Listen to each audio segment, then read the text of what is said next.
ओंकारं बिन्दुसंयुक्तं नित्यं ध्यायन्ति योगिनः कामदं मोक्षदं चैव ओंकाराय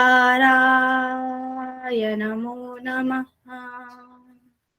ओम शांति शांति शांति। मैं प्रतिज्ञा करती हूँ आजीवन नियम का पालन करूंगी। मैं प्रतिज्ञा करती हूँ फर्स्ट टाइम में नेट जेआरएफ क्लियर करूंगी। मैं प्रतिज्ञा करती हूँ विश्व में योग का पताका फहराऊंगी। मेरी संकल्प शक्ति सुदृढ़ है, पवित्र है, अबाध्य है। ओम ओम ओम। मैं अपनी संकल्प शक्ति से सब कुछ कर सकती हूँ।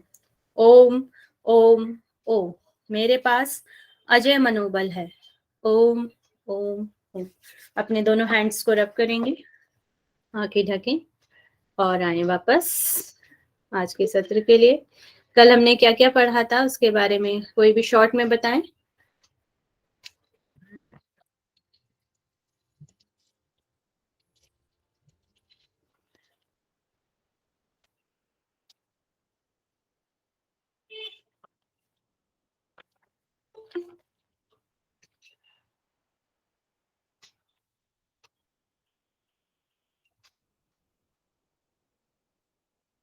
कल हमने क्या पढ़ा था?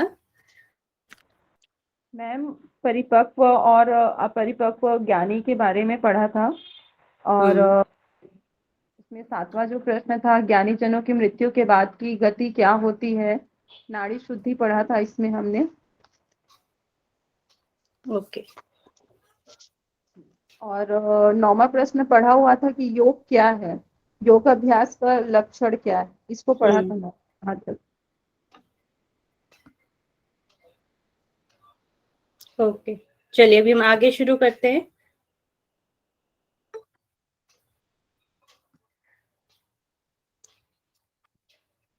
तो कल हमने योग क्या है उसके बारे में उसकी डेफिनेशन को पढ़ा था। मेरी स्क्रीन तो दिखाई दे रही है ना सभी को? यस मैम, दिखाई दे रही। ठीक है, तो हमने योग क्या है इसके बारे में पढ़ा था, इसकी डेफिनेशन को हमने पढ़ा था और अद्वैत की स्थापना किस तरीके से होती है। जब दो का भेद समाप्त हो जाता है तो हमें ये और अद्वैत सिद्धि में प्राप्त होती है। फिर यहाँ पे एक वेष्टांबर वस्त्र की बात हुई थी जो हमें गुरु द्वारा मिलता है, और वह गुरु कैसा होना चाहिए, जिसने प्राणायाम को सिद्ध कर लिया हो, उस गुरु से हमें प्राप्त करना है। हर किसी गुरु से हमें प्राप्त नहीं करना, जिसने अपने प्राणायाम को सिद्ध कर लिया हो, मतलब कि वह है अपने प्राण और अपान को जिसने सिद्ध कर लिया हो, उस वाले गुरु की यहाँ पर बात की गई है।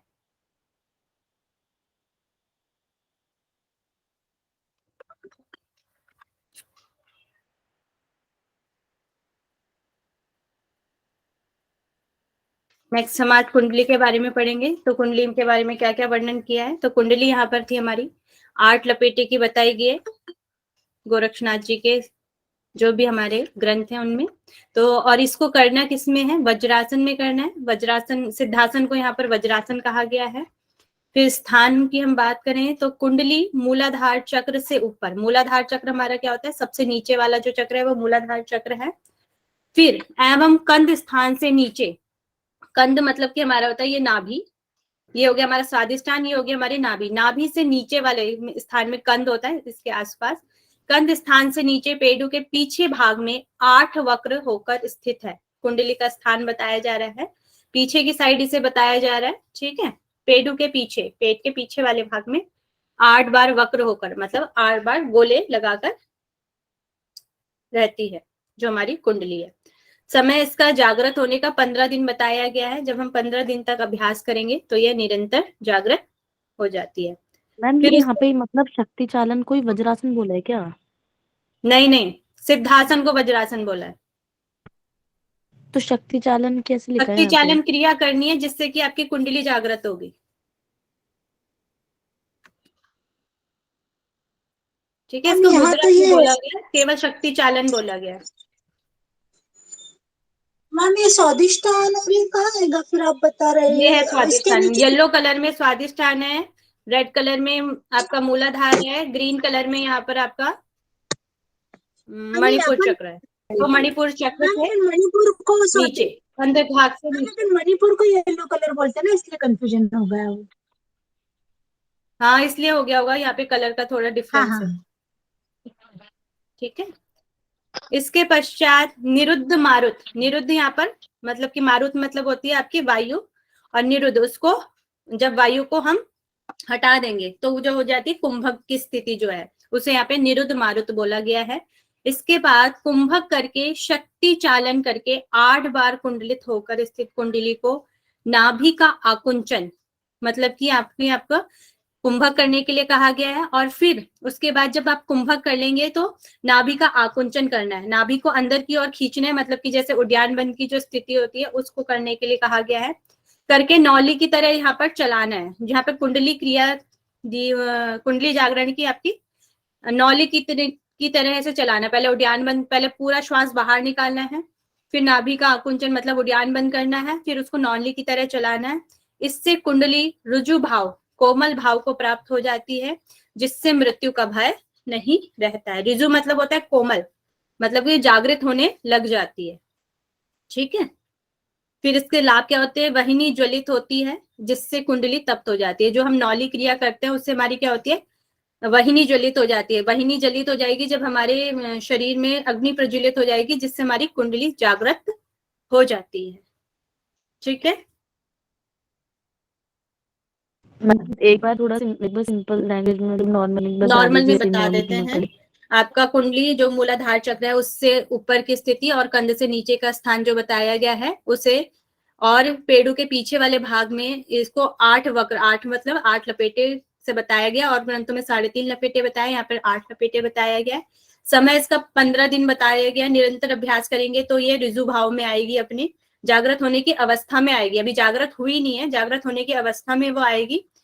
और उसके बाद पूरा श्वास बाहर निकाल के आपको उद्यान बंद लगाना है। उद्यान बंद लगा के आपको नौली क्रिया करनी है। नौली क्रिया आप करेंगे तो इससे आपकी जो अग्नि है वह प्रज्वलित हो जाएगी। पेट की जो अग्नि है, ये समान वायु वहां पे प्रज्वलित हो जाएगी, जिससे जो आपकी कुंडली है वह ऋजु भाव में हो जाती है, वह कोमल हो जाती है, जागृत होने के लिए तैयार हो जाती है। ठीक है,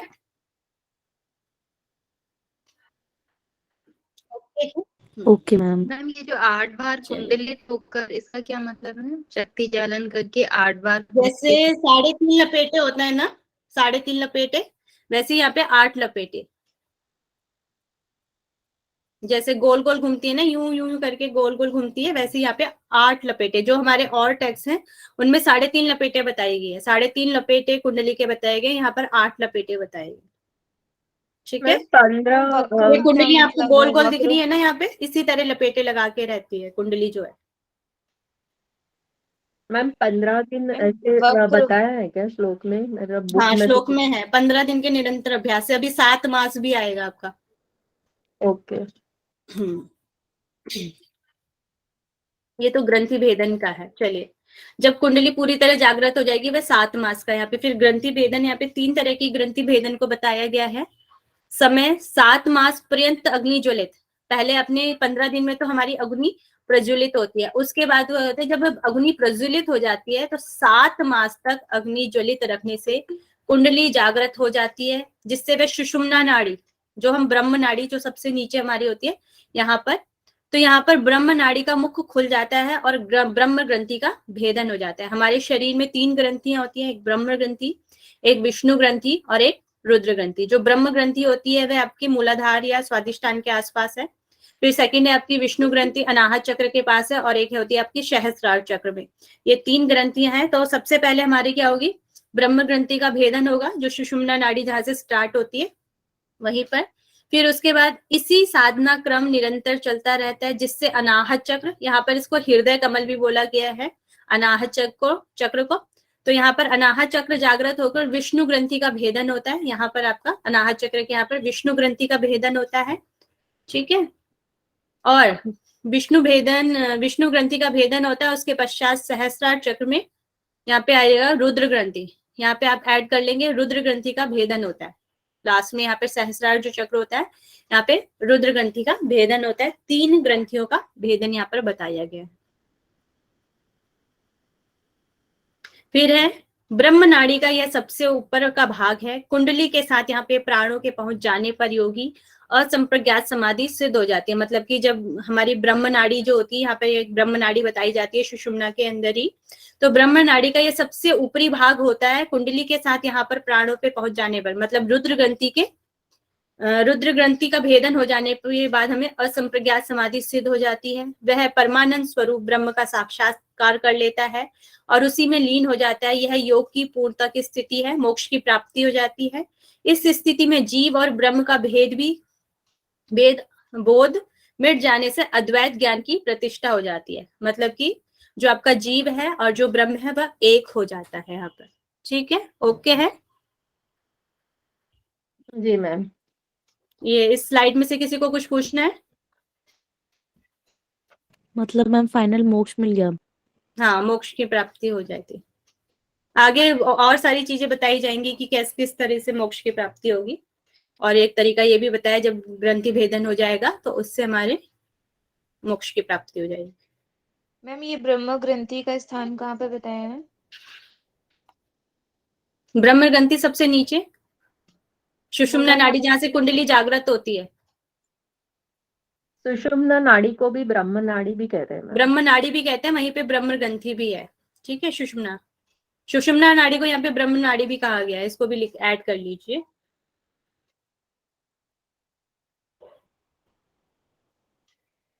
क्योंकि हमने शिव संहिता में पढ़ा था कि वहां 5 उज्ज्वल कुछ ऐसे कर रहे थे, 5 प्रकार। मेरे ख्याल से इसके अंदर जैसे चित्रा नाड़ी है, ब्रह्म नाड़ी है, सुषुम्ना नाड़ी के अंदर ही सारी चीजें होती हैं, है ना।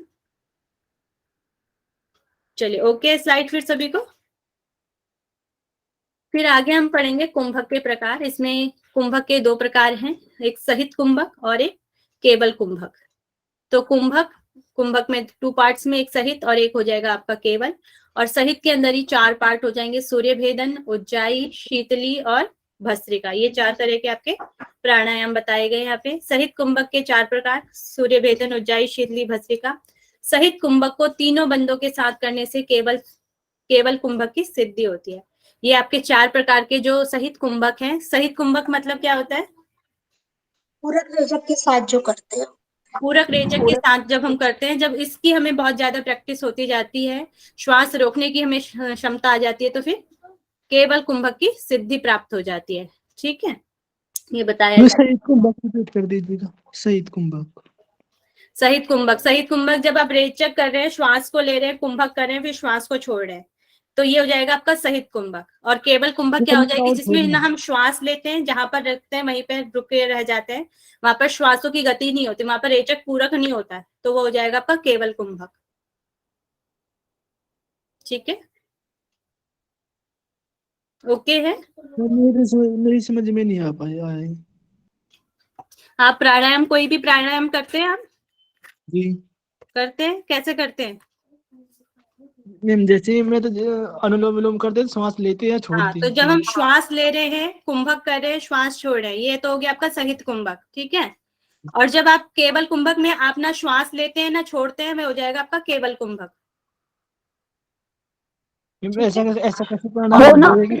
वो जो कुंभक है वो इतनी जल्दी नहीं होता है, उसके लिए सालों साल प्रैक्टिस नहीं, करनी बहुत पड़ती सालों है तब साल, ये होता है। बहुत लास्ट की अवस्था, असंप्रज्ञात स्थिति जो होती है मैम उसकी अवस्था नहीं, है। वो हम लोग थोड़ा सा देख सकते हैं, 1 सेकंड के लिए कुछ चीज के लिए दिखता है हमें।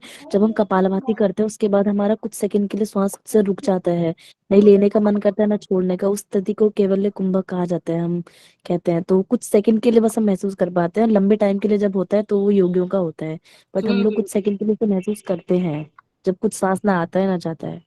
ठीक है, 1 मिनट देंगे।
हेलो, मेरी आवाज आ रही है सभी को? यस जी मैम। क्या कह रहे थे आप? कोई कुछ कह रहा था या आगे बढ़े? हम साक्षी जी तो कह रही थी ना कि हम कपालभाति अगर 5-7 मिनट तक कर ले और शांत बैठ जाए तो केवल कुंभक का हमें होता है अनुभव। ऐसा अनुभव कर ही सकते हैं, हाँ हो। अनुभव कर सकते हैं। उसके बाद जो बोला है यहाँ पे, जो बोला है उसके लिए तो पूरा प्रैक्टिस की हाँ, जरूरत बहुत ज्यादा प्रैक्टिस की जरूरत है, उसके बाद वो होगा। जो जो पतंजलि मुनि ने बताया वो है, ये इतना इससे वैसे तो भी मूर्छा प्राणायाम भी है, पर वो बहुत अलग है, जैसे संध्या जी बता रही है। पतंजलि ने जो लास्ट में जो बाह्य विक्षेपी वाला जो बताया है वो आपका केवल कुंभक से उसे ले सकते हैं ना। चतुर्थ प्राणायाम। हाँ, चतुर्थ जो प्राणायाम है। फिर प्राणायाम के अभ्यासी को कैसा होना चाहिए, उसकी कुछ विशेषताएं यहाँ पे दी गई हैं। वो मिताहारी होना चाहिए और धैर्यशाली होना चाहिए और अभ्यासी होना चाहिए, मतलब अभ्यास करने वाला होना चाहिए, और धैर्यशाली भी होना चाहिए और मिताहारी होना चाहिए। 3 उसकी विशेषताएं यहाँ पर बताई गई हैं। ठीक है,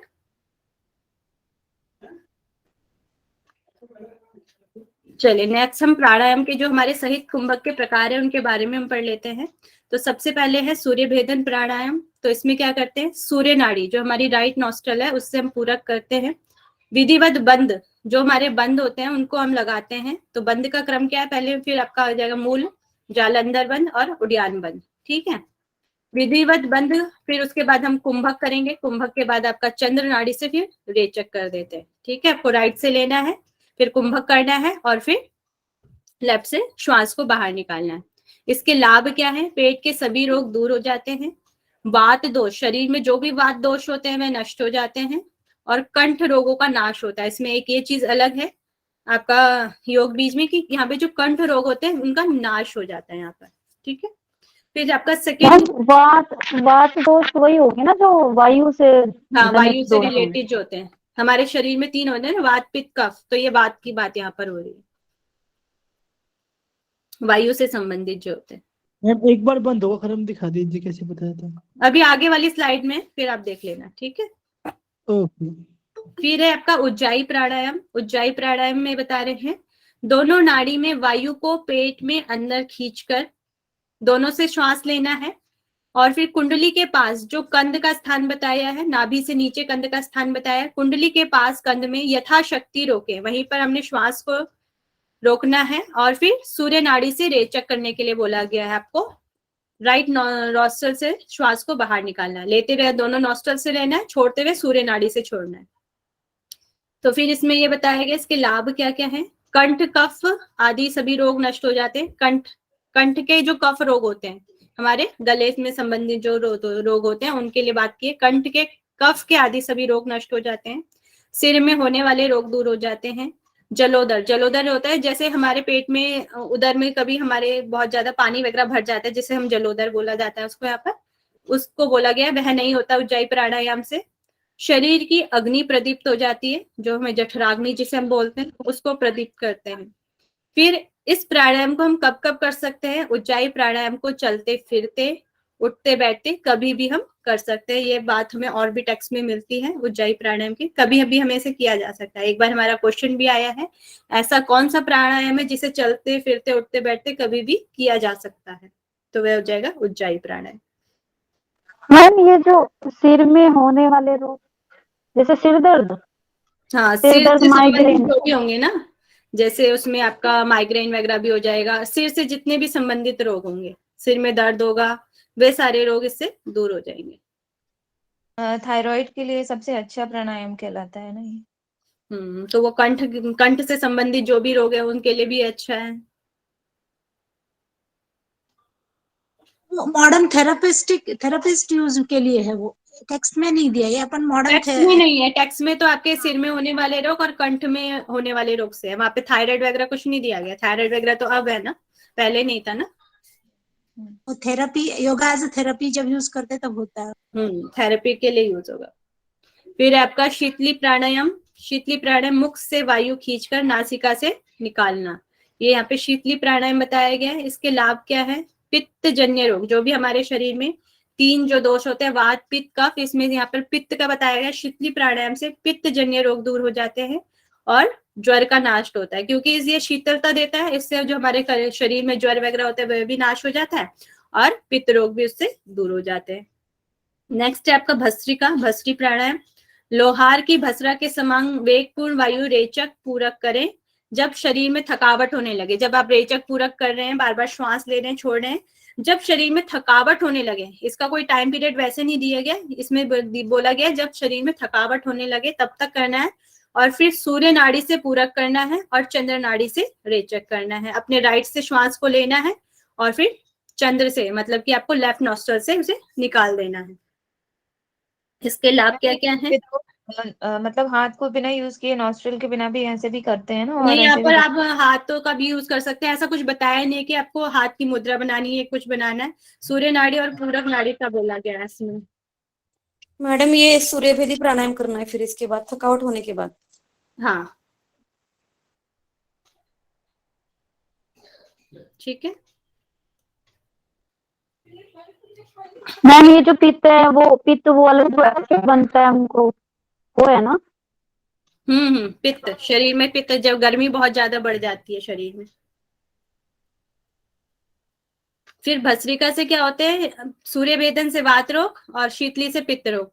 मगर जो भस्त्रिका से तीनों दोष, वात पित्त कफ, तीनों दोष का निवारण होता है। शरीराग्नि प्रदीप्त होती है, जिसे हम जठराग्नि, वही वाला बात हो रही है, शरीर की अग्नि प्रदीप्त होती है। कुंडली का जागरण हो जाता है। चक्र प्रबुक हो जाते हैं, मतलब वे जागृत अवस्था में आ जाते हैं। जो हमारे चक्र होते हैं, जो 6 चक्रों की बात हुई है, उनको वो प्रबुक हो जाते हैं, जागने शुरू हो जाते हैं और वासनाएं क्षीण हो जाती हैं। सुख एवं कल्याण की प्राप्ति होती है। सुषुम्ना के मुख के मलों को हटाती है। जो सुषुम्ना में जो मल लगा रहता है, जिससे कुंडली उसमें नहीं जा पाती है, उस मल को भी वह हटाती है भस्त्रिका प्राणायाम। और इससे ब्रह्म ग्रंथि, विष्णु ग्रंथि और रुद्र ग्रंथि का भी भेदन हो जाता है भस्त्रिका प्राणायाम से। ठीक है, इस स्लाइड में से किसी को कुछ पूछना है तो पूछ सकते हैं। ये क्वेश्चन आ सकता है कि कौन से प्राणायाम से तीनों ग्रंथियों का भेदन होता है? हाँ, ये आ सकता है आपका क्वेश्चन, तो आप भस्त्रिका प्राणायाम लिखेंगे। ठीक है, ये तो हठ प्रदीप का बोला है ना मैम? क्या कह रहे हैं? हठ प्रदीप उसने भी बोला है ना, ये हठ योग में, हठ योग में, हठ प्रदीपिका में। हाँ मैम बोला है वो हठ प्रदीप में बोला है कि तीनों ग्रंथि का भेदन करने वाला प्राणायाम भस्त्रिका प्राणायाम है। ठीक, चलिए, ओके है सभी को।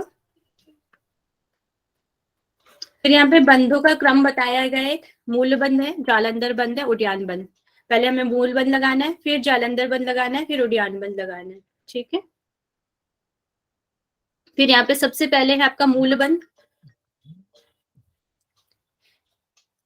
मूल बंध सबसे पहले इसकी विधि दी है। गुदा को अत्यंत दृढ़ता से दबाकर वायु को ऊपर की ओर बलपूर्वक खींचे। गुदा को अत्यंत दृढ़ता से दबाकर, किससे दबाना ये नहीं बताया गया है, दबाकर वायु को ऊपर की ओर बलपूर्वक खींचे। जैसे हमें सभी टेक्स्ट में मिलता है, वही वाली टेक्निक यहाँ पर बताई गई है। इसका लाभ क्या होता है? प्राण और अपान और नाद और बिंदु एक हो जाते हैं। जो हमारा प्राण और अपान होता है वह एक हो जाता है और नाद और बिंदु एक हो जाते हैं। फिर नेक्स्ट है आपका उद्यान बंध। नाभि के ऊपर और नीचे पेट के भाग को प्रयत्न पूर्वक पीछे की ओर तारने की क्रिया को उद्यान बंध कहते हैं। ठीक है, कुंभक के अंत में और रेचक के प्रारंभ में से करना चाहिए, उद्यान बंध के लिए बोला गया है। और इसका लाभ क्या है? 6 मास के अंदर ही मृत्यु को जीत लेता है। कुंभक के अंत में, जैसे आपने श्वास भरा, श्वास को आपने लिया और फिर आपने कुंभक किया, कुंभक का जब एंड होने वाला है तब उद्यान बंध लगाएंगे। और रेचक, जब हम श्वास को छोड़ रहे हैं उस वक्त इसको करना है, उद्यान बंध को। ठीक है, ऐसा बताया गया है। फिर आपका जालंधर बंध। कंठ को सिकोड़कर हृदय पर स्थापित करें और प्राणायाम के पूरक करने से अंत में ये किया जाता है। प्राणायाम के पूरक करने के अंत में किया जाता है। इसको जब हम श्वास को भर लेते हैं उसके बाद हम जालंधर बंध लगाते हैं, मतलब कि पूरक के अंत में। जब हम पूरा श्वास भर लेते हैं उसके बाद हम चिन लॉक करते हैं, मतलब जालंधर बंध को लगाते हैं। तो इसका लाभ क्या होता है? हमारा जो है अमृत का बचाव होता है। जो भी हमारा सोम रस है वह नीचे की ओर नहीं जाता है, अमृत का बचाव होता है। आवाज तो आ रही है ना मेरी? जी मैम। आ रही है ठीक है। मैम अच्छी। ओके, तो अब बताइए इस स्लाइड में से सभी को ओके है या किसी को कुछ पूछना है? ओके है मैम। ठीक। मैम मैम कुंभक के अंत में उद्यान कैसे लगाना है। लगाएंगे इसको? क्या कह रहे हैं? कुंभक के अंत में कैसे लगाएंगे उद्यान बंधों को? जब रेचक उद्यान बंद करेंगे को तो धीरे धीरे जब आप रेचक करने के बाद हाँ, जब आप श्वास को बाहर निकालते हैं तो उस वक्त आप उद्यान बंद लगाएंगे। जब ठीक है, रेचक उद्यान शुरू बंद होगा तो कुंभक का श्वास को अंत बाहर होगा ना। निकालते निकालते आपका उद्यान बंद लगता है। हाँ मैम, कंफ्यूज हो गई, बराबर है मैम। ये मूल बंध को कब लगाना है फिर? कुंभक पूरक के बाद?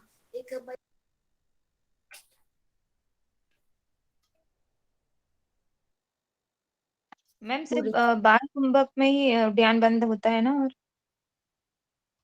क्या कह रहे हैं? प्राणायाम में मैम ये बोल रही है कि बाह्य कुंभक में होता है, पर प्राणायाम में तो हम अंतर कुंभक में करते हैं तीनों बंध एक साथ। नहीं, लेकिन उद्यान बंद तो हमेशा बाय कुंभक में ही किया जाता है, ऐसा क्वेश्चन बाह्य भी कुंभक में तो यही तो बोला जाए, कुंभक के अंत में और रेचक के प्रारंभ में होगा ना ये। जब आप सही श्वास है। को छोड़ रहे हैं उसी टाइम तो बोला गया ना उद्यान बंद को करने के लिए यहाँ पर। सिर्फ यही एक ऐसा बंद है जो मतलब बाय कुंभक के साथ किया जाता है, बाकी सब अंत कुंभक बाय कुंभक दोनों में किया जाता है। हाँ सेपरेटली बराबर है, वो अपन तीनों लगाते तो प्राणायाम है, बट सेपरेटली आप बोल रहे हैं जो बराबर है। हाँ। चलिए हम आगे क्लास स्टार्ट कर कंटिन्यू करते हैं। फिर यहाँ पे वज्रासन में बैठने के लिए कहा गया है।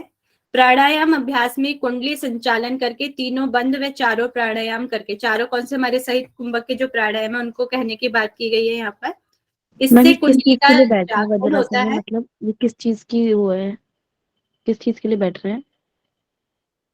ये आपको वो कुंडली का ही चल रहा है, इसमें ग्रंथि भेदन की बात चल रही है, उसको और थोड़ा विस्तार रूप से बताया गया है यहाँ पर। पहले भी वज्रासन की बात हुई थी और प्राणायाम करें, प्राणायाम के लिए कह रहे हैं अभी। ठीक है, प्राणायाम के अभ्यास में कुंडली संचालन करके तीनों बंद और चारों प्राणायाम करें, इससे कुंडली का जागरण होगा, जागरण होता है। प्राण ब्रह्म ग्रंथि का भेदन कर सुषुम्ना नाड़ी में प्रवेश करता है। सुषुम्ना का स्थान वज्रदंड मेरुदंड के अंदर ब्रह्म नाड़ी में स्थित है। ठीक है, और मणिपुर चक्र से लेकर सहस्त्रार चक्र में मध्य में 21 मणियां हैं, मानो एक सूत्र में 21 मणियां पिरोई गई हैं। ये सभी टेक्सों में यहाँ पर एक अलग बात मिलती है। यहाँ पर जो हमारी मेरुदंड है वहां पर दो चक्रों के बीच में 21 मणियों का स्थान बताया गया। जो हमारा मणिपुर चक्र है और सहस्त्रार चक्र है, इनके बीच में मणिपुर से लेकर सहस्त्रार चक्र के बीच में हमारे 21 मणियों का स्थान बताया गया कि इस स्थान पर हमें 21 मणियां मिलती हैं। और ये होती क्या है, जब सुषुम्ना नाड़ी ऊपर की ओर जा रही है, सुषुम्ना नाड़ी में ही ये 21 मणियां पाई गई हैं। वज्रदंड जो हमारा मेरुदंड है, मेरुदंड के अंदर जो हमारा सुषुम्ना है, सुषुम्ना के स्थान में ही ये सारी मिलती हैं। इसीलिए 21 मणियों को धारण करने से सुषुम्ना को यहाँ पर विश्व धारणी भी कहा गया है। ठीक है, यहाँ पे दो नाम आगे कौन कौन से हैं सुषुम्ना नाड़ी के? एक तो हो गया आपका विश्वधारणी और दूसरा हो गया ब्रह्म नाड़ी। तो ये दो स्थान यहाँ पर आ गए हैं। ठीक है मैम, ब्रह्म नाड़ी और ग्रंथि दोनों अलग चीजें या एक ही चीज है? हाँ, ब्रह्म नाड़ी और ब्रह्म ग्रंथि अलग है। अच्छा, तो मतलब यहाँ पे जो सेकंड वाला जो है पैरा, उसमें लिखा है कि ब्रह्म ग्रंथि का भेदन कर सुषुम्ना नाड़ी में प्रवेश करता है ना? लेकिन आपने ये बताया था कि सुषुम्ना और ब्रह्म ग्रंथि एक होती है, नाड़ी नहीं ना? क्या मतलब ये थोड़ा कंफ्यूजन हो रहा है मुझे। सुषुम्ना का स्थान के अंदर ब्रह्म नाड़ी स्थित है। जो सुषुम्ना है, सुषुम्ना के अंदर आपकी ब्रह्म नाड़ी स्थित है, उसी को इसलिए ब्रह्म नाड़ी भी कहा गया है सुषुम्ना को। और वहीं पर हमारा जहां से हमारी कुंडली का जागरण होता है वहीं पर ब्रह्म ग्रंथि भी होती है ना? तो आसपास की चीजें इसलिए नाम भी एक जैसे हैं, ब्रह्म ग्रंथि भी वहीं पे और ब्रह्म नाड़ी का स्थान भी वहीं पे है। ब्रह्म नाड़ी वहीं से शुरू होती है, ब्रह्मरंध्र भी वहीं से शुरू होता है। ब्रह्मरंध्र भी बोला जाता है, कई कई जगह ब्रह्मरंध्र वहीं मूलाधार से शुरू होकर हमारे सहस्रार चक्र तक जाता है। ठीक है, वहीं पे आसपास के स्थान है तो इसलिए वहां पर एक जैसे ही नाम हमें मिलते हैं। जैसे ब्रह्म नाड़ी तो अलग हो गई, पर वो सुषुम्ना उसके अंदर है, इसलिए उसको ब्रह्म नाड़ी बोला गया है। दो अलग चीजें एक ही की गई ना, समझो। शिव संहिता वाला ग्रंथ पढ़ा था आपने? हाँ मैम, मैं थोड़ा अपसेंट थी उसमें उस एक टाइम। पिक्चर थी ना जिसमें सुषुम्ना नाड़ी दिखाई गई थी, उसके अंदर एक और नाड़ी, फिर उसके अंदर एक और नाड़ी, फिर उसके अंदर चित्रा नाड़ी, तो उसी के अंदर सुषुम्ना नाड़ी के अंदर ही ब्रह्म नाड़ी भी थी। मतलब वो चित्रा नाड़ी और ये सब जो है वो सब मतलब एक के हाँ, अंदर एक के अंदर ऐसा है, एक के ऐसा है अंदर करके। एक है। तो वज्र उसी के नाड़ी। अंदर ब्रह्म नाड़ी भी है। ठीक है। Yes, ma'am. फिर सुषुम्ना में प्राण के संचार होने से क्या होगा? मृत्यु काल पर विजय प्राप्त हो जाएगी। फिर पश्चिम द्वार को, ये जो हमारा पश्चिमी द्वार है, मतलब कि जहां से हमारा कुंडली का जागरण होता है, सहस्त्रार चक्र को भी यहाँ पर पश्चिम द्वार कहा गया है। 9 मार्ग यहाँ पर बताए गए हैं, नाड़ियां, और नाड़ियां यहाँ पर 72,000 बताई गई हैं। पश्चिम द्वार सहस्त्रार चक्र में प्राणों का प्रवेश होने पर शरीर के 9 मार्ग से वायु निकलना बंद हो जाता है। 9 द्वारों की हम पहले बात कर चुके हैं। 9 मार्गों से वायु निकलना बंद हो जाता है तो शरीर की 72,000 नाड़ियों में प्राणों का प्रभाव प्रारंभ हो जाता है, जिससे योगी अनंत काल तक एक ही स्थिति में स्थिर रह सकता है। एक ही स्थिति में स्थिर रहने का मतलब है कि केवल कुंभक की सिद्धि उसे हो जाती है। जब उसके जो कुंडली है वह सहस्त्रार चक्र तक जाती है और उसके 9 द्वार जो शरीर के हमारे उपस्थान है, 2 आंख, 2 कान हो गए आपके, एक उपस्थ हो गया, एक पायु हो गया, इस तरीके से जो आपके 9 द्वार हैं ये बंद हो जाते हैं। 9 द्वारों के बंद होने से जो हमारे शरीर की 72,000 नाड़ियां हैं उनमें प्राणों का प्रभाव शुरू हो जाता है और जिससे केवल कुंभक की स्थिति शुरू हो जाती है। ठीक है। मैम ये सिद्धासन को ही वज्रासन बोला या वज्रासन को सिद्धासन बोला है? सिद्धासन को वज्रासन बोला है, वज्रासन यहाँ पे दिया गया है और वह सिद्धासन है। Okay. नाम उसको यहाँ पे वज्रासन दिया गया है। ओके है। तो फिर योग बीज के अनुसार सिद्धासन वज्रासन इस टाइप से भी क्वेश्चन बन सकते हैं क्या? उसमें ये आ सकता है आपके ऑप्शन में कि योग बीज के अनुसार कौन सा आसन का वर्णन, एक ही आसन है इसमें दिया गया है तो कौन सा आसन है वहां पर आ सकता है आपका वज्रासन आ सकता है, और नाम आ सकते हैं, तो आपको वज्रासन पे टिक करना होगा क्योंकि वे वहीं पे वज्रासन देंगे ना, जो टेक्स्ट में लिखा है वही। जी मैम।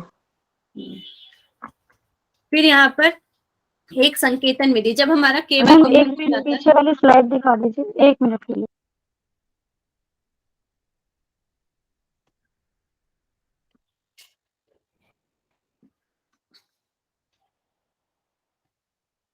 थैंक संकेतन, सिद्धि और नाद, जो हमारे केवल की स्थिति है उसको यहाँ पर सिद्ध संकेतन और नाद संकेतन बोला गया है। रेचक और पूरक दोनों के लय हो जाने पर प्राणों का पूर्ण लय हो जाता है, मतलब कि केवल कुंभक की जो स्थिति है वही स्थिति बताई गई है। इस स्थिति में नाद संकेतन या सिद्ध संकेतन भी कहते हैं, जब प्राणों का पूर्णतः लय हो जाता है।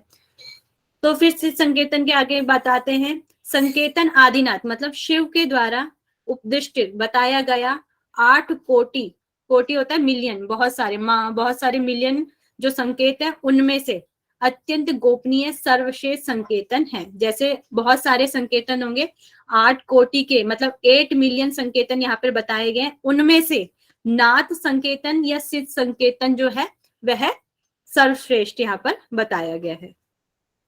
ठीक है।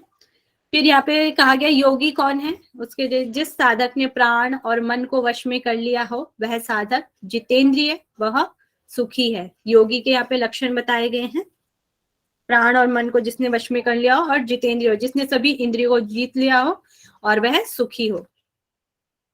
कैसे पता चलेगा कि प्राणों का विलय हो गया है?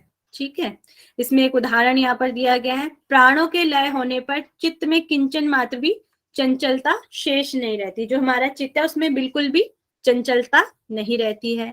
यहाँ पर बताया गया जैसे तुम्भी से दूषित रक्त को खींचा जाता है, जैसे पिछले बहुत पौराणिक जो काल होते होंगे, पुराने जो काल हैं उनमें क्या होता था, जैसे विष ये लाइन वैग बता जो होते दीजिए थे। कि ये विलय का मतलब क्या है, कि फिर समझ नहीं आएगा ना ये, मतलब चलेगा कि प्राणों का विलय मतलब लय हो जाना, विलय हो जाना एक ही है आपका। मतलब अच्छा, ठीक ठीक।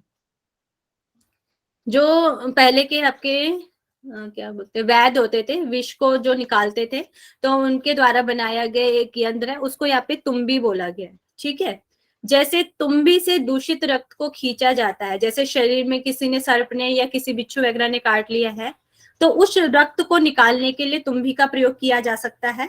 तो उसी का यहाँ पे वर्णन किया है, जैसे तुम्बी से दूषित रक्त को खींचा जाता है, ठीक उसी प्रकार प्राणों के प्रभाव सुषुम्ना में होने पर सभी धातुगत दूषित मलों को खींच लेती है और पूर्ण शुद्ध हो जाती है। तो यहाँ पे उदाहरण दिया गया है तुम्बी का, जैसे तुम्बी रक्त को खींच लेती है दूषित रक्त को, उसी तरह प्राणों का प्रभाव, जब सुषुम्ना में कुंडली हमारी जागृत होने लग जाती है तो हमारे शरीर के सभी धातुगत जो दूषित मल है वह उनको खींच लेती है और शरीर को पूर्ण शुद्ध कर देती है। ठीक है, ये स्लाइड ओके है?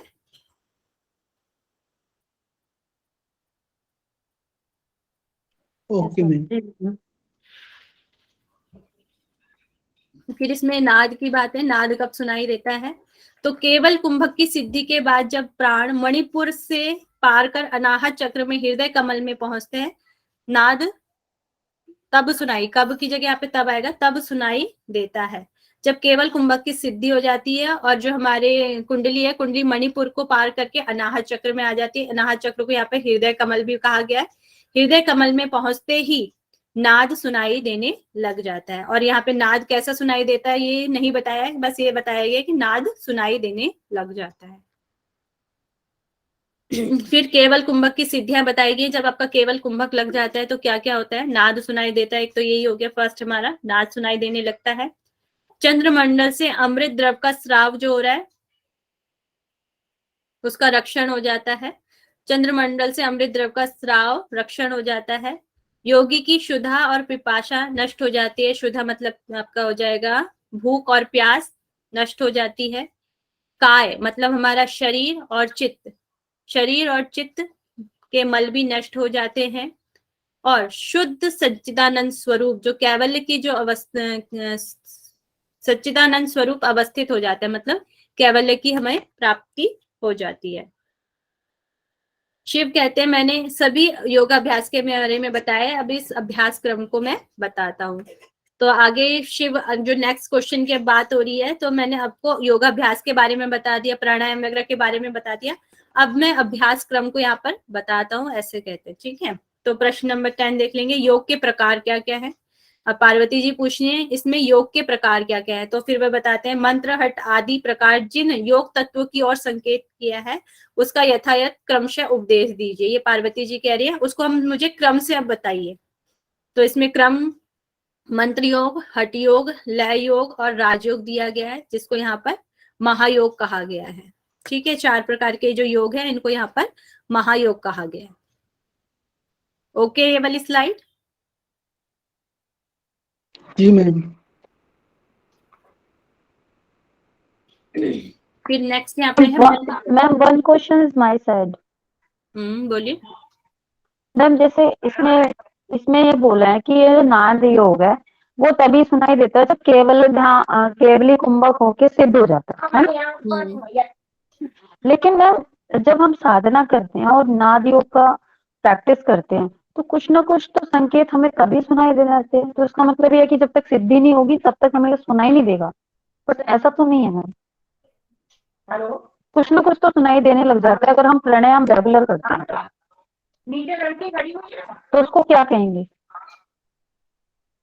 लेवल अलग अलग हो सकते, क्या चीज हमें सुनाई दे रही है वो भी तो हमें फर्क पड़ता है ना। ओके, ये हाई लेवल की बात की। हाँ, हाई लेवल की बात है। ये केवल कुंभक, जब केवल कुंभक के बाद की अवस्था की बात हो रही है ना, केवल कुंभक की सिद्धि के बाद जब मणिपुर को पार अनाहत चक्र जो स्थिति आ रही है उसकी बात हो रही है। जब आप बहुत समय तक केवल मतलब श्वास को रोकने की क्षमता आप में आ गई है। यहाँ पे ग्रंथियों के भेदन होने के बाद ही तो पहुंचेंगे वहां तक, ब्रह्म ग्रंथि के भेदन के बाद ही। ब्रह्म ग्रंथि के भेदन के बाद ही, हाँ, ब्रह्म ग्रंथि के भेदन है, मणिपुर से आगे अनाहत चक्र, अनाहत चक्र पे आपका विष्णु ग्रंथि है ना, वहां पर जब आप पहुंच जाएंगे तब की स्थिति है।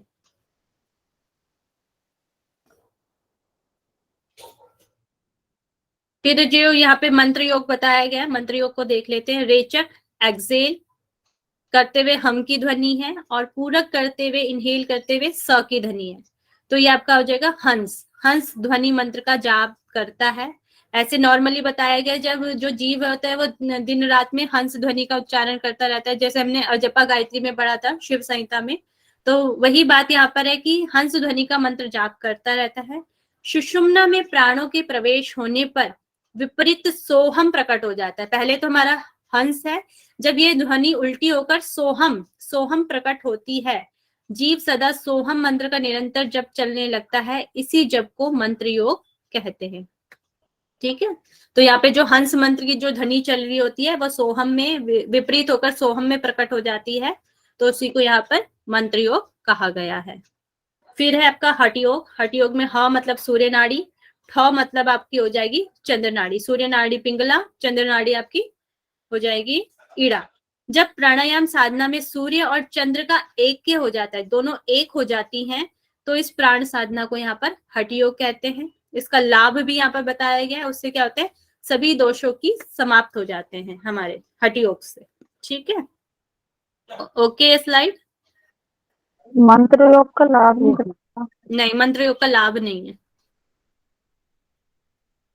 मैम ये जो सोहम है, हंस ध्वनि मंत्र का जाप, ये ध्यान बिंदु उपनिषद में भी है ना? बहुत जगह दिया गया है। अभी हमने शिव संहिता में भी पढ़ा था, और जो हमारे उपनिषद आएंगे योग उपनिषद, उसमें भी इसका काफी वर्णन किया गया है। ठीक है, फिर है आपका लय योग। क्षेत्र, जीव और क्षेत्रज्ञ, ये आप गीता में भी पढ़ेंगे। जो क्षेत्र है, क्षेत्र मतलब हो जाता है जीव, जो हमारा शरीर है।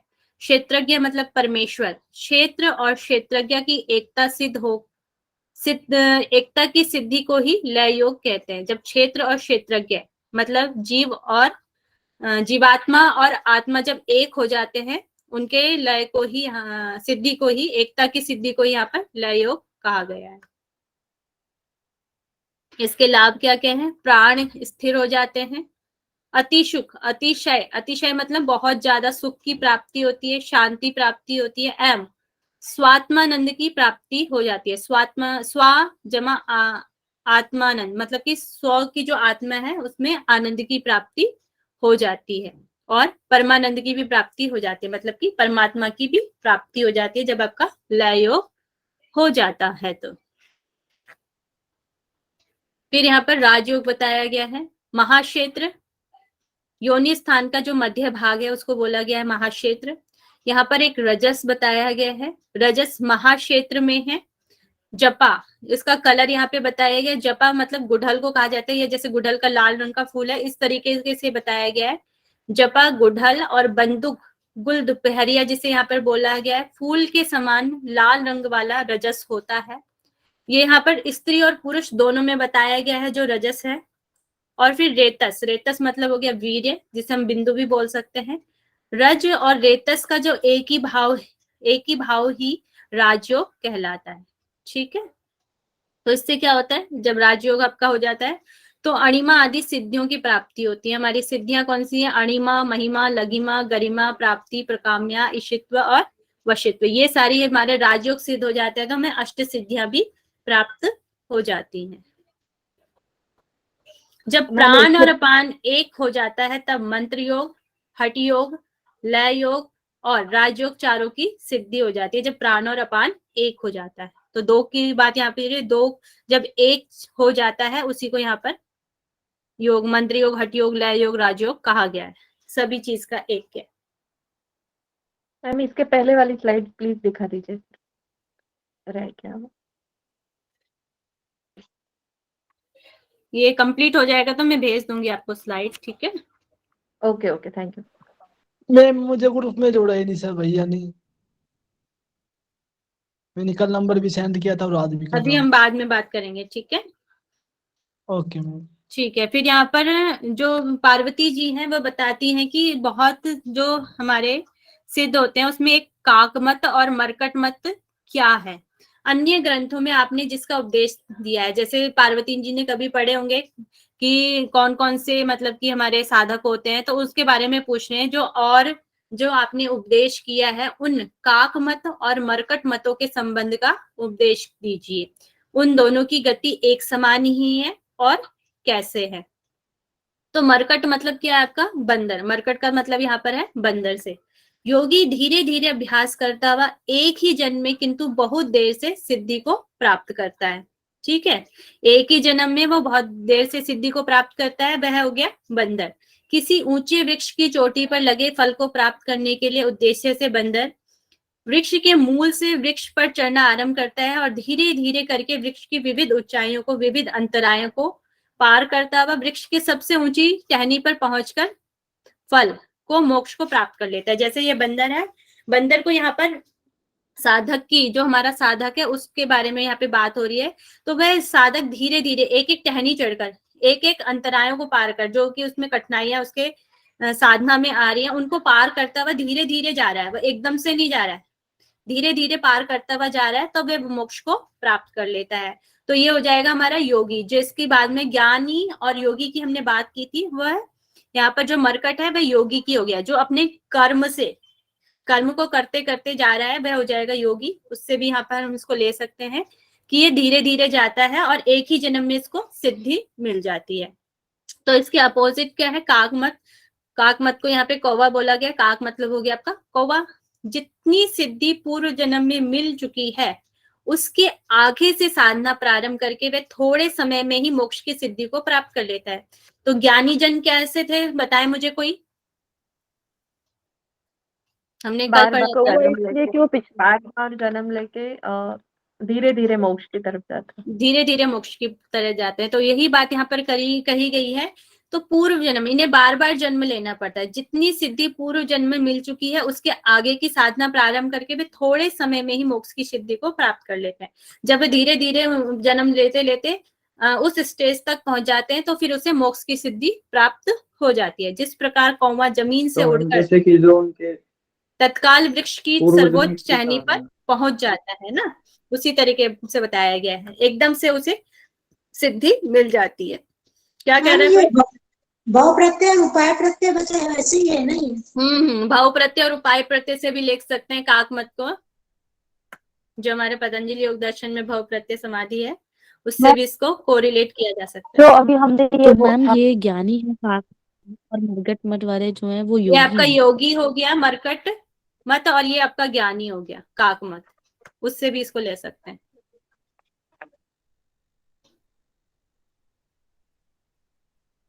काक मत और मरकट मत कोई अलग अलग साधना मार्ग नहीं है, अभ्यास का मार्ग एक ही है। बिना कर्म योग किए योग की सिद्धि किसी भी मार्ग से नहीं मिलती है। मतलब कि यहाँ पर कर्म योग को श्रेष्ठ बता दिया कि हमें कर्म करना ही पड़ेगा, तभी हमें सिद्धि मिलेगी। ठीक है, लास्ट में ये कह देते हैं कि बिना कर्म के, कर्म तो इसको भी करना पड़ेगा ना, चाहे वो जन्म जन्म तक करना पड़े, तो करना तो इसको भी पड़ेगा। और बिना कर्म योग के योग सिद्धि किसी भी मार्ग से नहीं मिलती है, दोनों में ही हमें कर्म करना पड़ेगा। ओके है?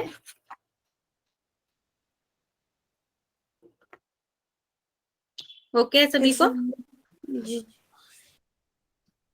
फिर इसके बाद यहाँ पर भगवान शिव के अनुसार अन्य अनेक साधना क्रम मार्ग बताए गए हैं। जैसे हम और टेक्स्ट में देखते हैं, वहां पर अमरोली वज्रोली वगैरह बहुत सारी चीजों का बताया गया है। तो यहाँ पर उसका वर्णन करते हुए भगवान शिव के अनुसार अन्य अनेक साधना क्रम मार्ग बताए। अमरोली वज्रोली सह योग, लय योग आदि ये सब साधना क्रम मोक्ष मार्ग नहीं है। मोक्ष मार्ग केवल पश्चिम मार्ग मतलब प्राणायाम साधना से ही मिलता है। जब आपकी कुंडली सहस्रार में चक्र में पहुंच जाती है, पश्चिम मार्ग यहाँ पर प्राणायाम साधना के माध्यम से बोला गया है। तो वो कह रहे हैं अमरोली वज्रोली सहज और लय योग से यहाँ पर साधना नहीं मिलेगी जो और जगह बताए गए हैं। यहाँ पर योग बीज में बताया गया है मोक्ष मार्ग केवल पश्चिम मार्ग से मिलेगा, प्राणायाम साधना से ही मिलता है। ठीक है, फिर प्राणायाम साधना के बाद क्रम की स्थिति क्या होती है? जब हम प्राणायाम हमारा सिद्ध हो गया है तो उसके बाद हमारे शरीर में जो जो हमारी शारीरिक लक्षण होंगे वो आ जाएगी। शारीरिक और मानसिक रोग नष्ट हो जाते हैं, शरीर की जड़ता नष्ट हो जाती है, सुफुर्ती आ जाती है, वात पित्त कफ का पूर्ण संतुलन हो जाता है, नाड़ी शुद्ध हो जाती है, सोमरस ब्रह्मरंध्र से टपकने लगता है, क्षुधा पिपासा कष्ट समाप्त हो जाते हैं। समस्त धातु इकट्ठा कर लेता है, मतलब ये जो हमारी सप्त धातुएं हैं उनके बारे में बोल रहा है, इकट्ठा कर लेता है या उनका सम हो जाती है। शरीर की शीर्णता समाप्त हो जाती है। पोषण ना मिलने पर भी आपकी जो शरीर की शीर्णता है वह समाप्त हो जाती है, मतलब कि आपका कोई प्रभाव नहीं पड़ता है शरीर में। अगर आपको पोषक तत्व ना भी मिले तो आपका शरीर सही रहता है। नाद ध्वनियां सुनाई देती हैं। पंचभूतों पे विजय आप प्राप्त कर लेते हैं। अड़िमा आदि सिद्धियां आपकी प्राप्त हो जाती हैं। तो ये प्राणायाम साधना के बाद ये लक्षण आपके दिए गए हैं। थोड़ा बहुत ठीक हठ है। सिद्धि के लक्षणों के जैसा है ना मैम, थोड़ा थोड़ा है। हठ सिद्धि के लक्षण भी आ जाए, उसमें भी नाद ध्वनियां सुनाई हमें देती है, नाड़ी की शुद्धि हो जाती है ना।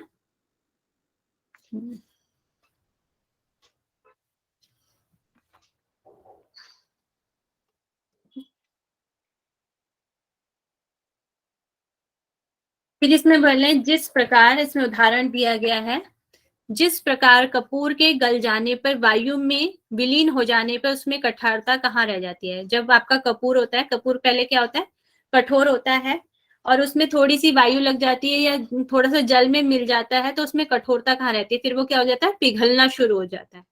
उसी तरह, उसी प्रकार अहंकार पर विजय प्राप्त कर लेने पर शरीर में कठिनाइयां कहाँ रह सकती हैं। तो यहाँ पर जो हमारा जो सृष्टि का आरंभ था वो अहंकार से ही था, तो हमारा अहंकार ही जब हमारा हट जाएगा तो शरीर में कठिनता कहाँ पर रहेगी। अहम भाव की समाप्ति पर योग साधक महायोगी कहा जा सकता है। जीवन मुक्त अवस्था को वह प्राप्त कर लेता है जब उसमें अहंकार ही हट जाएगा, ठीक है, और तो उसमें उसकी जीवन मुक्ति, उसको मोक्ष की प्राप्ति हो जाएगी अहंकार की समाप्ति पर, अहम भाव की समाप्ति पर। ठीक है। फिर नेक्स्ट क्या कहती है, फिर वो सिद्धियों के बारे में पूछती है कि ये सिद्धियां जो होती हैं, वो पार्वती जी कहती हैं सिद्धियां कैसी हैं। निर्विकल्प चेतन तत्व की प्राप्ति के लिए सिद्धियों की क्या आवश्यकता है, मतलब कि जो हम मोक्ष की प्राप्ति करते हैं उसकी सिद्धियों की क्या आवश्यकता है उसमें, जब हमें मोक्ष की प्राप्ति करनी है। तो शिव फिर कहते हैं महायोगी पुरुषों में सिद्धि रूप अलौकिक गुण अवश्य ही दिखाई पड़ते हैं। यह अलौकिक गुण ही सिद्धियां हैं। हे देवी, इन सिद्धियों को योग सिद्धि का लक्षण समझना चाहिए। अब कोई भी योग साधक साधन कर रहा है, उसके शरीर में सिद्धियां आ रही हैं, तो उसका मतलब है कि वह अपने मोक्ष के मार्ग में अग्रसर है। अगर उस पर कोई सिद्धियां ही नहीं आ रही तो वह सही दिशा में नहीं जा रहा। अगर किसी के शरीर में सिद्धियां आ रही है तो वो सही क्रम में आगे जा रहा है। कहने का मतलब है जब शरीर में सिद्धियां दिखने लग जाएंगी तो वह उसके आगे बढ़ने का मार्ग है। जिस साधक को सिद्धियां प्राप्त नहीं है उसे सामान्य बुद्ध पुरुष ही समझना चाहिए, मुक्त नहीं है। जिस योगी का शरीर सिद्धियों के कारण अजर अमर हो गया है वह पुरुष ही जीवन मुक्त भी यहाँ पर बताया गया है। मतलब कि जिस साधक को सिद्धियां प्राप्त नहीं हो रही हैं उसे सामान्य बुद्ध पुरुष ही समझना चाहिए, मुक्त नहीं। जिस योगी का शरीर सिद्धियों के कारण अजर अमर हो गया है वह जीवन मुक्त नहीं है।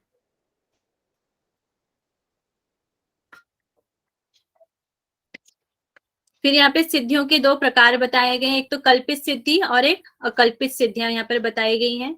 कल्पित सिद्धियां कैसी होती हैं, कम शक्तिशाली होती हैं, जल्दी तथा अनित्य होती हैं। अनित्य मतलब बहुत ज्यादा देर तक रहती नहीं है, और ये जल्दी मिल जाती हैं और कम शक्तिशाली होती हैं। जो ये किससे प्राप्त हो जाती है, रस से, औषधि से, क्रिया से, कोई हम क्रिया करें तप वगैरह आदि से ये मिल जाती हैं। किसी भी काल, कोई जैसे प्रदोष का काल है, अमावस्या है, ऐसे जो ग्रहण काल है इसमें ये मिल जाती हैं। कोई भी मंत्र से ये मिल जाती हैं, क्षेत्र से, कोई भी हम तीर्थ स्थान में जा रहे हैं वहां पर ये मिल जाती है, साधना करने से ये प्राप्त होती है। ये कल्पित सिद्धियां कहलाती हैं, जो हमें बहुत जल्दी मिल जाती हैं। किसी हम तीर्थ स्थान पे जा रहे हैं वहां से हमें प्राप्त हो जाएगी, कोई काल में हम कोई भी तपस्या वगैरह कर रहे हैं उससे हमें मिल जाएगी, किसी भी रस औषधि से मिल जाएगी। हमें पतंजलि के हम विभूति पाद लास्ट वाले पाद में करते हैं तो वहां पर भी औषधियों की बात आई हुई है, उससे सिद्धियां मिल जाती हैं। तो वैसे यहाँ पर कहा है रस और औषधि से भी हमें सिद्धियां मिल जाती हैं। कैवल्य पाठ का प्रथम सूत्र है ना मैम, जन्म औषधि मंत्र तपा समाधि च सिद्ध, फर्स्ट मंत्र है ना। तो वह कल्पित सिद्धियां में सूत्र है, सॉरी। फिर उसके बाद इसके सिद्धियां अपोजिट नष्ट भी हो क्या है, सकती हैं, नष्ट भी हो जाती हैं क्या ये? हाँ, ये नष्ट हो जाती हैं, कल्पित सिद्धियां नष्ट हो जाती हैं, कम शक्तिशाली होती हैं, जल्दी ये प्राप्त हो जाती है, मगर अनित्य होती है। अनित्य मतलब जो हमेशा नहीं रहती है। फिर इसके अपोजिट है अकल्पित सिद्धियां, शक्तिशाली होती हैं, देर तक रहती हैं, और नित्य, नित्य मतलब हमेशा रहती हैं। स्व आत्मा के साक्षात्कार में निष्ठा पूर्वक लगे रहने से प्रकट होती हैं। स्व आत्मा मतलब जो है अपने आत्मा, अपने बारे में वह सोच रहा है, जो उसके अंदर जो आत्मा है उसी के बारे में उसका साक्षात्कार कर रहा है, या परमात्मा का साक्षात उसी में जो लगा रहता है, उसको ये सिद्धि प्राप्त होती है। स्वतंत्र भाव से ईश्वर प्रिय भगवान शिव के पास रहने वाली अनेक सिद्धियां स्वतः प्राप्त हो जाती हैं। जब योगी का चित्त विविध कर्म वासनाओं और काम क्रोध आदि दोषों से रहित हो जाता है, तो ये सिद्धियां बहुत देर में प्रकट होती हैं। ये क्या होती है, बहुत देर में मिलती हैं ये वाली जो सिद्धियां होती हैं। ठीक है। जिस प्रकार काशी को लक्ष्य बनाकर जाते हुए पथिक मार्ग में अनेक तीर्थ स्थान प्राप्त हो जाते हैं, उसी प्रकार मोक्ष की प्राप्ति के लिए साधना करने वाले महायोगियों को अनेक सिद्धियां प्राप्त हो जाती हैं। जिस प्रकार जैसे हमारा पहले जो काशी था वह बहुत ही माना हुआ स्थान था, वहां पर लोग तीर्थ यात्रा करने जाते थे। जो तीर्थ यात्रा करने जाते थे तो पथिक, पथिक मतलब जो जाने वाला है, लक्ष्य बनाकर जाते थे। पथिकों को बीच में अनेक तीर्थ स्थान मिल जाते थे, अनेक जैसे मंदिर वगैरह मिल जाते थे, तो अनेक तीर्थ स्थान मिल जाते थे। तो वही बात की गई है कि उसी प्रकार मोक्ष की प्राप्ति के साधन करने वाले महायोगियों को अनेक सिद्धियां भी मिल जाती हैं। जो मोक्ष को प्राप्त करना चाहते हैं, तो जैसे जैसे उनका क्रम आगे बढ़ता रहता है, उनको अनेक सिद्धियां मिलती जाती हैं। जैसे अणिमा वगैरह हमारी सिद्धियां हैं, वे उनको मिलती जाएंगी। ठीक है। फिर उनको उस पर घमंड नहीं करता, अपने आगे चक्र में बढ़ते हुए जाना है। जिस प्रकार स्वर्ण की परीक्षा में कुशल स्वर्णकार स्वर्ण के कुछ चिन्हों को देखकर स्वर्ण है या स्वर्ण नहीं है पहचान कर लेता है, उसी प्रकार जीवन मुक्त पुरुष उसकी सिद्धियों से पहचाना जाता है, क्योंकि सिद्धियां ही महायोगी की पहचान होती है। यहाँ पर बताया गया है जैसे जिसको सिद्धियां मिल रही है, मतलब कि जो सिद्धियां मिल रही है वह मोक्ष की तरफ जा रहा है। वैसे ही जैसे स्वर्णकार स्वर्ण को देख के पहचान लेता है ये सही है या नहीं है, उसी प्रकार जीवन मुक्त जो पुरुष है, जो मोक्ष की चाह रखने वाला है, उनको सिद्धियां मिल रही हैं, तो मतलब कि वह अपने मार्ग पर सही रूप से जा रहे हैं। इसका कहने का मतलब यही हो गया। अगर उन्हें सिद्धियां मिल रही, सिद्धियां नहीं मिल रही हैं, तो मतलब कि वह अपने मार्ग पर सही तरह से नहीं जा रहे हैं। Okay, slide.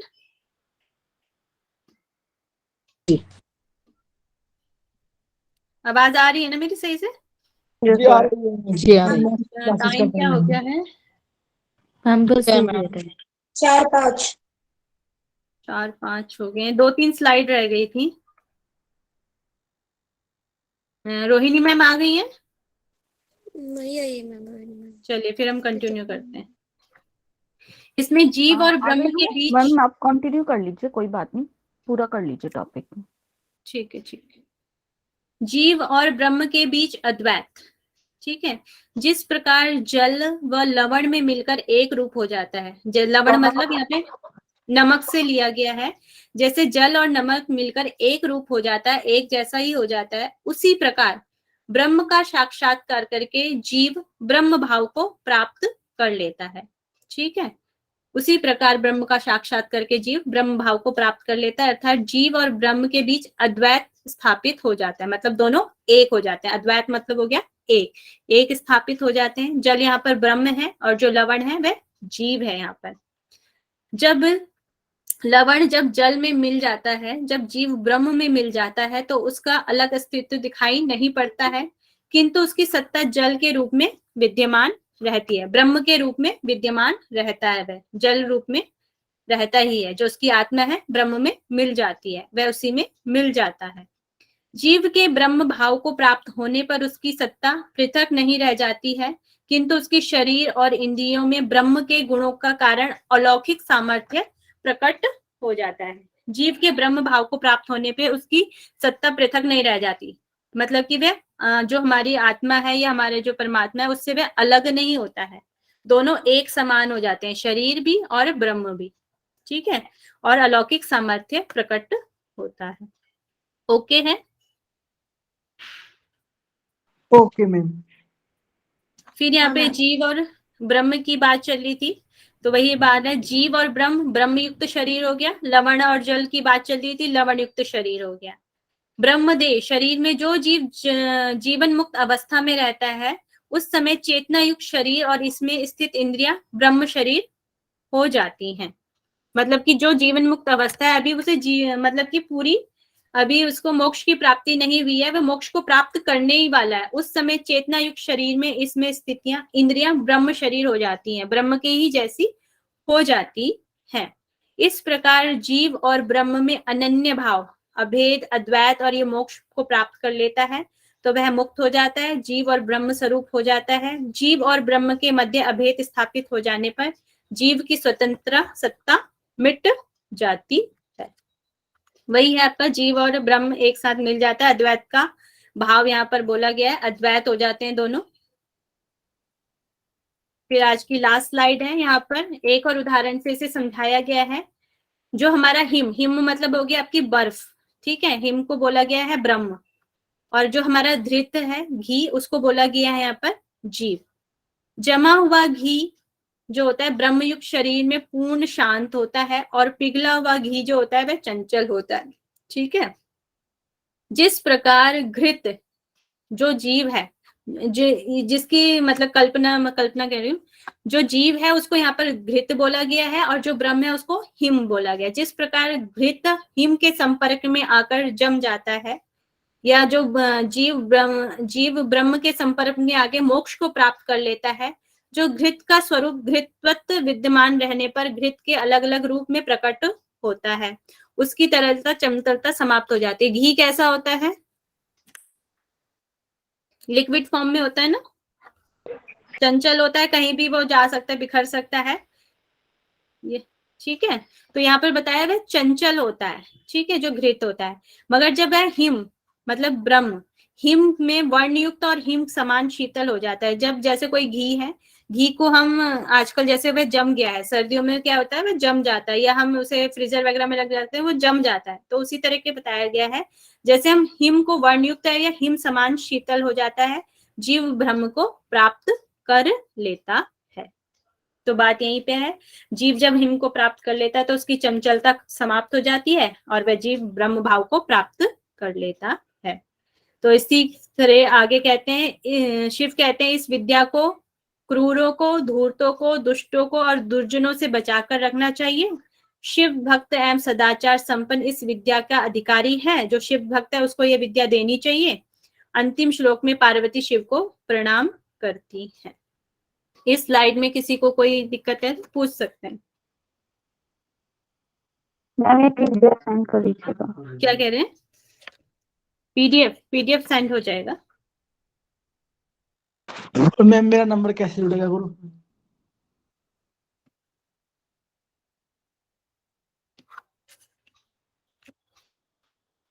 चलिए ठीक है, तो आज की क्लास हम यहीं पे ओवर करते हैं।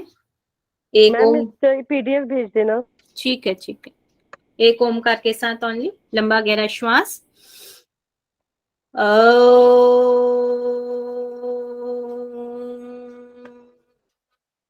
शांति।